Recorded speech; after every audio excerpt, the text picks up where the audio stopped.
For Darlin Neal, a late supper at the Mayflower Cafe in downtown Jackson, Mississippi, is a chance to reunite with friends, to meet new ones. What's your name? Debbie. Is it Debbie?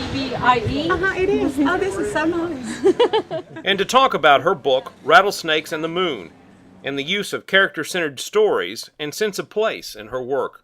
My stories either come from great love or great disturbance or loss or all of that all at once, and it's just a way to make something of things that just keep passing by. What made you want to be a writer?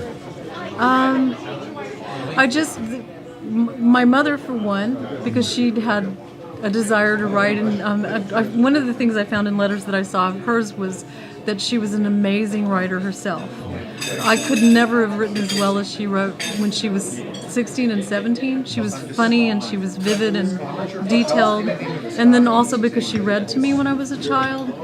And I went from that to her just filling my life with books like the Brontes and Dickens, everything. I can still remember reading True Grit when I was 8 years old and jumping up in the middle of the bed and running to go and tell everybody I know what I want to do with my life. A reading and book signing at the Mississippi Museum of Art brought Neal, a native Mississippian who grew up in New Mexico, to Jackson. It's stories that I've written over the last probably 20 years, and I just culled some of them and put a collection together. I finally found the theme of shedding and renewal, and that's what helped me pick out of the stories that I'd been writing.